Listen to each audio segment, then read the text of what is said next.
So we need to find two different moments of inertia for the H2O molecule. So let's draw this molecule out. We have this, this, this, an oxygen molecule here, hydrogen, hydrogen, connected here, and we're going to say that this angle right here is 104 degrees, and that this length right here is 0.096 nano.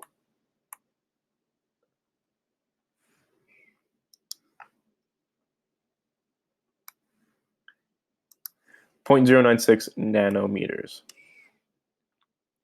So we should first, to find the moment of inertia perpendicular to the plane, so it will be I-axis through center of O molecule, and then perpendicular to plane. And this is going to equal I equals 2 times the mass of a hydrogen atom times L squared.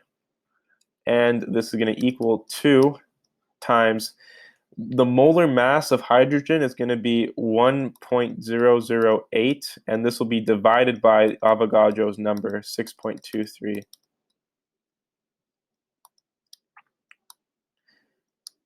Because if we find the weight, this is 1.008 grams.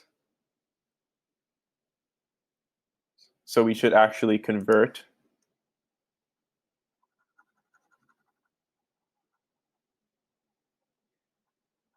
Because we find the molar mass of the hydrogen, and then we divide it by the number of molecules in a mole, that means that we'll find the mass per molecule.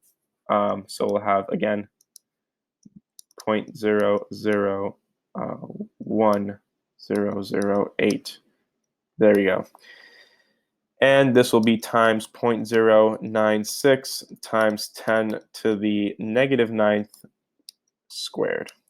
And we find that I equals 3.085 times 10 to the negative 47th kilogram meters squared. So that will be if the axis is through the center of the molecule, of the O molecule, perpendicular to the plane. The reason why we're not accounting for the mass of the O molecule is because the axis of rotation actually goes through the O molecule. So in this case, there's no such thing as, the mass of the O molecule lies right on the axis of rotation. Therefore, it's not accounted for in the moment of inertia. So that would be that part. So this would be the answer for part A. And then for part B, they're asking I. This would be in the plane,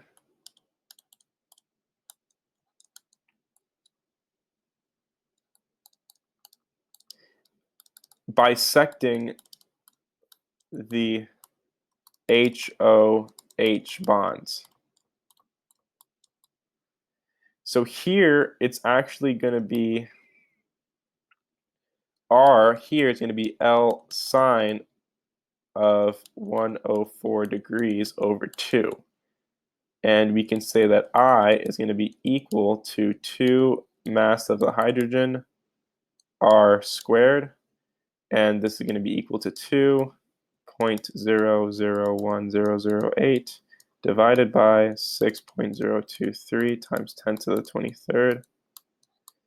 And this will be radius. So here it will be L sine, L being 0.096 times 10 to the 9th times sine of 52 degrees squared. Apologize, it's kind of cramped. And this is going to equal